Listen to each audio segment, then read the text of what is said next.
آج میں آپ کو قرآن پاک کا ایک بڑا ہسٹوریکل واقعہ، کچھ واقعات وہ ہیں جو ہو چکے، مگر کچھ واقعات وہ ہیں جو ہونے ہیں۔ قرب قیامت سے پہلے کچھ قیامت کی نشانیاں آنی ہیں، جن کو signs of day of judgement بھی کہا جاتا ہے۔ کچھ لوگ اس حوالے سے بھی کنفیوز رہتے ہیں یا کنفیوز کرنے والے کرتے ہیں کہ نبی پاک علیہ الصلوۃ والسلام کو علم غیب تھا یا نہیں۔ ہم سب عاشقان رسول کا ماننا یہ ہے کہ اللہ کے بتائے سے، اس بات کو یاد رکھیے، کوئی کنفیوژن نہیں ہے۔ اللہ تعالیٰ نے جتنا اپنے حبیب کو علم دیا، اللہ نے دیا نا، تو اللہ کے بتائے سے نبی پاک علیہ الصلوۃ والسلام کے پاس علم غیب تھا اور ہے۔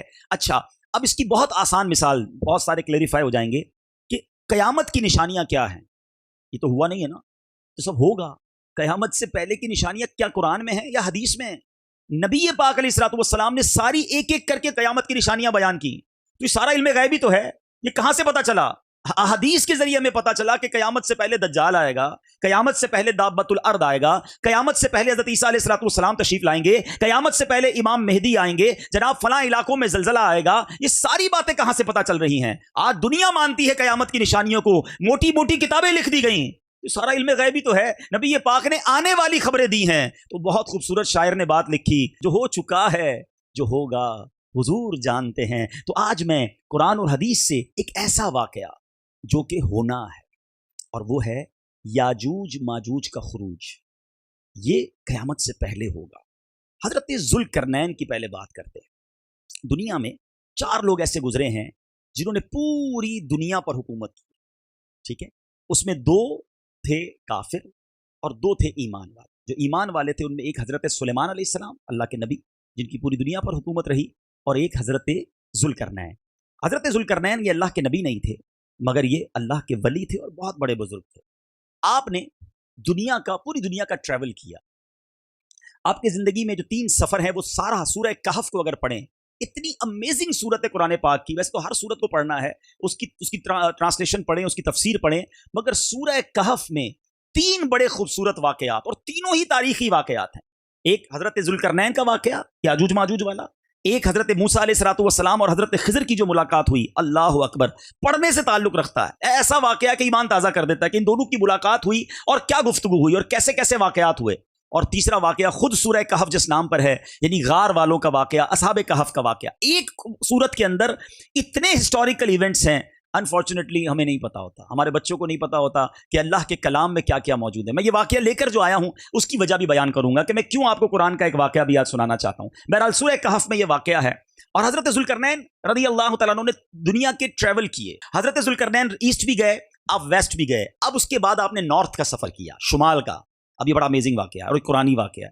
اب جب شمال میں گئے تو وہاں بھی آپ کو ایک قوم ملی، اور اس قوم کی باتیں آپ کو سمجھ نہیں آ رہی تھی، ان کی زبان کوئی اور تھی۔ بہرحال انہوں نے اشاروں میں آپ کو بتایا کہ حضور ایک قوم ہے اور جس کے بڑے ظلم ہیں ہم پر، اور اس قوم کو جو ہے وہ ہمیں بچائیے اس قوم سے۔ تو آپ نے جب اس قوم کے بارے میں معلوم کیا تو پتہ چلا وہ قوم جب آتی ہے تو سب جانور فصلیں سب کھا جاتی ہے، اور وہ تھے یاجوج ماجوج۔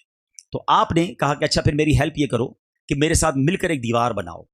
اب ایک ایسی ہسٹوریکل وال بنائی گئی ہے، اور یہ اللہ کی شان ہے کہ یہ دنیا میں ایگزسٹ کرتی ہے وال، یہ دیوار بھی ہے اور یاجوج ماجوج بھی اس وقت اس دنیا میں ہیں، ٹھیک ہے؟ اب یہ کہاں ہیں، اللہ نے ہماری نظروں سے کیسے چھپایا ہے، یہ اللہ کی قدرت ہے۔ بہرحال حضرت ذوالقرنین نے وہ دیوار بنائی، اور اس دیوار کے بارے میں تفسیر قرآن میں لکھا کہ اس میں لوہا بھی ڈالا گیا، لکڑی بھی ڈالی گئی، اور جناب آگ جلا کر اس کو اتنا کانکریٹ کر دیا گیا، اور وہ بہت اونچی بلند کی گئی پہاڑوں کے درمیان۔ اس کو سد سکندری کہا جاتا ہے، ٹھیک ہے، وال آف حضرت ذوالقرنین۔ اچھا، اب یہ وال تو بلند کر دی گئی۔ اب نبی پاک علیہ الصلوۃ والسلام فرماتے ہیں، حدیث پاک کا مضمون ہے کہ روزانہ جو یاجوج ماجوج ہیں اس دیوار کو توڑ رہے ہیں، اور وہ دیوار ٹوٹنے کے قریب ہو جاتی ہے، اور ان میں کا ایک شخص کہتا ہے کہ اب باقی کل توڑیں گے۔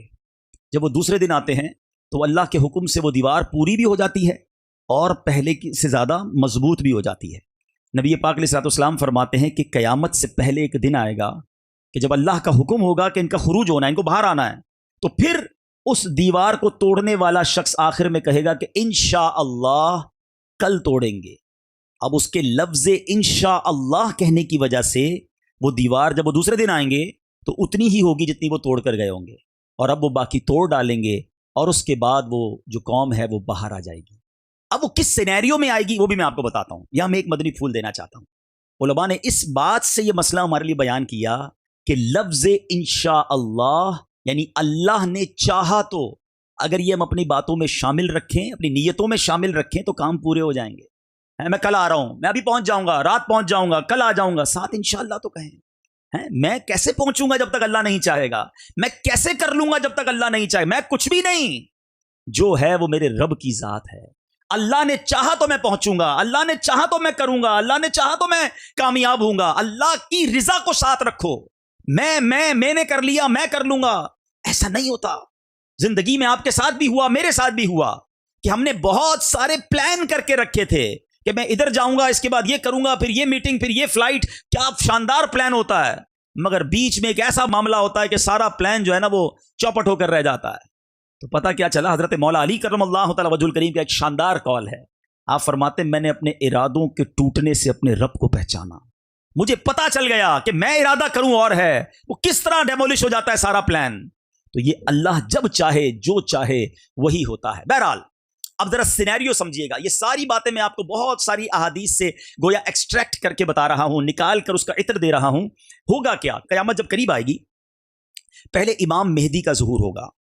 امام مہدی کعبہ مشرفہ میں لوگ طواف کر رہے ہوں گے، اور دوران طواف یہ غیب سے ندا آئے گی، امام مہدی بھی طواف کر رہے ہوں گے کہ یہ امام مہدی ہیں، سارے لوگ ان سے بیعت کریں۔ پوری دنیا کے ابدال جو ہوں گے، اولیاء کرام اس وقت طواف میں مشغول ہوں گے، وہ امام مہدی کے ہاتھ پر بیعت کر لیں گے، اور اب امام مہدی جو ہے وہ مسلمانوں کو گویا لیڈ کریں گے۔ لیکن اس کے بعد دجال آئے گا، اور اس دجال نے بڑی تباہی مچائی ہوئی ہوگی، اس دجال نے بہت پرابلم کریٹ کیا ہوا ہوگا، ایک طویل داستان ہے، لیکن مسلمان بہت تکلیف میں ہوں گے دجال کی وجہ سے۔ امام مہدی مسلمانوں کو لے کر شام میں چلے جائیں گے، اور سبحان اللہ آپ ذرا سوچئے گا حدیث میں کتنی ڈیٹیل کے ساتھ نبی پاک نے گویا اس طرح قیامت کی نشانیاں بیان کی ہیں کہ اگر میں آپ کو ایک ایک نشانی بیان کرنا شروع کروں تو ایسا لگتا ہے کہ ہماری آنکھوں کے سامنے کوئی ویڈیو چل رہی ہے کہ کیسے قیامت طاری ہوگی۔ نبی پاک نے اتنا ڈیٹیل بیان کیا، جو لوگ سیریا گئے ہیں یا نہیں گئے تو انٹرنیٹ پر سرچ کیجئے گا، دمشق کی جامع مسجد دمشق، نبی پاک علیہ الصلوۃ والسلام نے فرمایا فجر کی اذان ہو چکی ہوگی، لوگ صفے بنا کر بیٹھے ہوں گے، مسجد ہوگی جامع مسجد دمشق، اور اللہ کے حبیب فرماتے ہیں کہ اذان کے بعد آسمان سے جامع مسجد دمشق کے مشرقی مینارے پر حضرت عیسیٰ علیہ السلام آسمان سے نازل ہوں گے۔ میں اس مسجد میں بھی گیا ہوں، اور اس مسجد کا وہ مینارہ کلوز کر دیا گیا، جنگلہ لگا کر بند ہے، اب صرف وہ مینارہ اسی دن کھلے گا جب حضرت عیسیٰ علیہ السلام جو ہیں آسمان سے اس مینارے پر نزول فرمائیں گے۔ نبی پاک فرماتے ہیں کہ وہ اس مینارے پر آئیں گے، احادیث کا مضمون ہے، اور پھر آئیں گے تو امام مہدی عرض کریں گے حضور آپ فجر پڑھائیں۔ حضرت عیسیٰ علیہ السلام چونکہ اب امتی بن کر آئیں گے تو اب امام مہدی ہی کو آگے کریں گے، امام مہدی جماعت کروائیں گے۔ اس کے بعد حضرت عیسیٰ علیہ السلام دجال کو قتل کریں گے، اور مسلمانوں کے اندر ایک سکون کی یوں سمجھے کہ بات برپا ہوگی۔ مگر اب فوراً اس کے بعد کچھ دنوں کے بعد یاجوج ماجوج کا خروج ہو جائے گا۔ یہ کیسا وقت ہوگا؟ حضرت عیسیٰ علیہ السلام کو حکم ہوگا کہ مسلمانوں کو لے کر کوہ طور پر چلے جائیں، آپ کوہ طور پر چلے جائیں گے، اور یاجوج ماجوج اس دنیا میں وہ تباہی مچائیں گے کہ وہ انسان، کیڑے مکوڑے، تمام چیزوں کو ختم کرتے ہوئے چلے جائیں گے۔ یہاں تک لکھا گیا کہ ایک بہت بڑا دریا ہوگا، یاجوج ماجوج کی ایک قوم بحر تبریہ اس کو کہا جاتا ہے، اس سمندر کے اس کنارے سے جب گزریں گے، اور جب دوسری جماعت گزرے گی تو ان کو لگے گا یہاں پانی ہی نہیں تھا، وہ سارا پانی پی جائیں گے۔ جب پوری دنیا کے لوگوں کو وہ مار دیں گے، صرف مسلمان کوہ طور پر ہوں گے، تو اب ان ظالموں کے دماغ میں یہ آئے گا کہ زمین والوں کو تو مار دیا، اب چلو آسمان والوں کا قتل کریں۔ اب وہ آسمان کی طرف تیر چلائیں گے اللہ کی طرف سے۔ اب آپ غور کریں کہ وہ کہتے ہیں نا حکمت الہی ظالموں کو اللہ ڈھیل دیتا ہے، ان کے تیر جو آسمان سے واپس آئیں گے نا وہ خون والے ہوں گے، یعنی وہ فیل کریں گے کہ معاذ اللہ ہم نے آسمان والوں کو بھی قتل کر دیا۔ اور اب جب ان کا ظلم زوروں پر ہوگا، اب حضرت عیسیٰ علیہ السلام دعا کریں گے مسلمانوں کے ساتھ، اور اب اللہ تعالیٰ ان ظالموں کی گردنوں میں ایک ایسا کیڑا پیدا کر دے گا جس سے وہ، ان کی تعداد کتنی ہوگی یہ بھی ایک سوال ہے، حدیث پاک کا مضمون ہے، روایتوں میں آتا ہے کہ یاجوج ماجوج جو ہیں وہ انسانوں سے 9 ٹائم زیادہ ہوں گے، یعنی 10 اگر حصے کیے جائیں اس دنیا کے تو ایک حصہ انسان ہوں گے، 9 ٹائمز وہ ہوں گے۔ تو اب اتنی بڑی تعداد میں وہ ہوں گے کہ ان کی گردنوں میں کیڑے پیدا ہوں گے اور وہ سارے کے سارے مر جائیں گے۔ حضرت عیسیٰ علیہ السلام جب کوہ طور سے نیچے آئیں گے تو اس زمین پر کوئی جگہ ہی نہ ہوگی، اتنی لاشیں پڑی ہوں گی اور ان کی بدبو ہوگی۔ آپ دعا کریں گے تو اللہ پاک کچھ پرندوں کو بھیجے گا، جو پرندے ان یاجوج ماجوج کو اٹھا کر جدھر رب چاہے گا ادھر چلے جائیں گے۔ پھر بہت زبردست بارش ہوگی، زمین فصلیں اگائے گی، گویا زمین کی کلیننگ ہوگی، اور پھر اسلام کا دور دورہ ہوگا۔ میرے میٹھے اسلامی بھائیوں، یہ ساری باتیں کتابوں میں موجود ہیں۔ قیامت کی نشانیوں پر جو آپ حدیثیں پڑھیں گے، اور میں نے آپ کو جو سورہ کہف کی بات کی ہے وہاں جائیں تو وہاں ڈیٹیل سے یہ واقعات موجود ہیں۔ اللہ تبارک و تعالیٰ نے قرآن مجید فرقان حمید میں یاجوج ماجوج کے بارے میں بھی کیا خوب ارشاد فرمایا۔ بس اللہ کرے کہ ہم قرآن پڑھنے والے بن جائیں اور اس پر عمل کرنے والے بن جائیں۔ اب یہاں اس واقعے سے جو سبق ملتا ہے وہ کیا ہے؟ میں پہلے میسج دے دوں، پھر میں قرآن سے کچھ علاج بھی بیان کروں گا۔ جو میسج ہے کہ ظالم جو ہوتے ہیں نا، ان کا انجام ہمیشہ برا ہوتا ہے۔ یہ لوگ یاجوج ماجوج کے بارے میں یہ بھی لکھا گیا کتابوں میں کہ یہ جہنم کا عذاب بھی پائیں گے، کیونکہ نبی پاک علیہ الصلوۃ والسلام نے ان کو اسلام کی دعوت بھی پیش کی تھی، مگر یہ اسلام نہیں لائے۔ تو اے میرے میٹھے اسلامی بھائیوں، ظالم کا جو انجام ہوتا ہے نا، وہ ہمیشہ دردناک ہی ہوتا ہے۔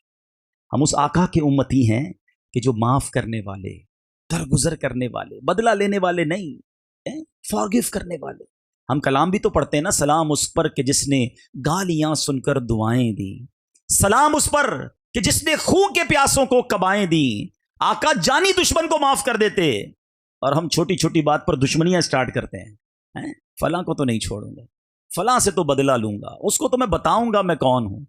نہیں میرے میٹھے اسلامی بھائی، آپ نے درگزر کرنا ہے، آپ نے دشمنی نہیں پالنی، معافی دینی ہے، اور ظلم کبھی نہ کریں۔ یاد رکھیے گا، زندگی ایسی گزارو کہ کسی کو میری وجہ سے تکلیف نہ ہو۔ میں آپ کو اپنے آقا علیہ الصلوۃ والسلام کی ایک حدیث سناتا ہوں۔ اللہ کے حبیب علیہ الصلوۃ والسلام فرماتے، من آذا مسلمن فقط آذانی، جس نے کسی مسلمان کو تکلیف دی، نبی پاک فرماتے اس نے مجھے تکلیف دی۔ اب یہاں یہ شرط نہیں ہے کہ میں اپنے رشتہ دار کو تکلیف نہ دوں، باقی اپنے ملازم کو جتنی چاہے تکلیف دوں، اپنی ماں کو تکلیف نہ دوں، اپنی بیوی کو چاہے جتنی تکلیف دے دوں، نہیں، اپنے گھر والوں کو تکلیف نہ دوں، سسرال والوں کا بے شک بیٹا غرق کر دوں۔ تمام مسلمانوں کے لیے فرمایا، من آذا مسلمن مطلقاً، تمام مسلمانوں میں سے کسی کو تکلیف نہیں دینی۔ کیوں؟ کہ جس نے کسی مسلمان کو تکلیف دی، فقط آذانی، اس نے مجھے تکلیف دی۔ اور آگے سنو، ومن آذانی فقط آذ اللہ، جس نے مجھے تکلیف دی وہ ایسا ہے اس نے گویا اللہ کو تکلیف دی۔ یہ بات کدھر تک جاتی ہے؟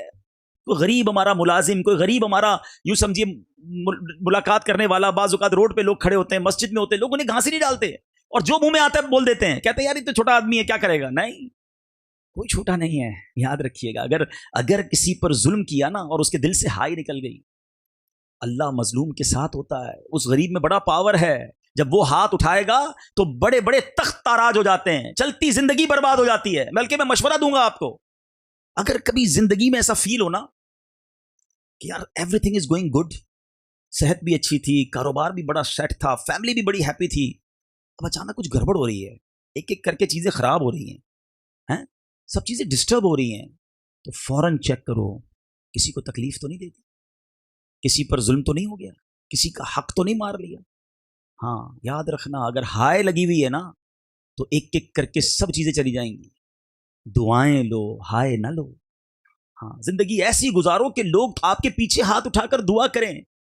زندگی اس چیز کا نام نہیں ہے کہ میں کپڑے کتنے شاندار پہنتا ہوں، گھر کتنا اچھا، یا گاڑی کتنی قیمتی ہے۔ زندگی اس کی شاندار ہے کہ جب اس کا نام لو تو چہرے پہ مسکراہٹ آتی ہے کہ نہیں، اس کے لیے ہاتھ اٹھتے ہیں دعا کے لیے نہیں۔ یہ زندگی گزارو۔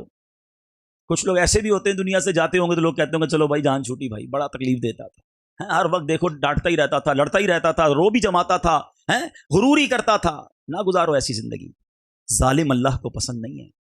نبی پاک کے امتی ہو، سافٹ ہو جاؤ، نرم ہو جائیں، اپنے غریب بھائیوں کے ساتھ، ملازمین کے ساتھ بھی اچھا سلوک کریں کہ دانا خاک میں مل کر گلے گلزار ہوتا ہے۔ ہم اس آقا کے امتی ہیں جو غلاموں کے ساتھ بیٹھ کر کھاتے تھے، اپنے ہاتھوں سے کھانا کھلاتے تھے۔ تو اگر خدا نہ خواستہ ہمارے اندر تکبر ہے، پراؤڈ ہے، اس کو ختم کریں، معافی، درگزر اور عاجزی اختیار کریں۔ یاجوج ماجوج کا انجام یہ واقعہ ہمیں درس دیتا ہے۔ میں دوبارہ اپنے ٹاپک کی طرف آتا ہوں۔ یہ ساری باتیں میں آپ کو قرآن سے بیان کر رہا ہوں، اور کیوں کر رہا ہوں کہ قرآن میں کیا کیا ہے ہمیں پتا تو چلے، ہائی لائٹ تو ہو۔ کتنے ہم میں سے ایسے جن کو یہ واقعات پتا ہیں، کتنے ہیں جنہوں نے قرآن میں یہ سب پڑھا ہے، اور میں تو صرف ایک واقعہ بیان کیا ہے۔ ایسے کتنے واقعات قرآن میں موجود ہیں۔ ہمارے بچوں کو اسٹوریز پڑھنے کا شوق ہے، پتہ نہیں کیا کیا انٹرنیٹ پر دیکھتے پڑھتے رہتے ہیں۔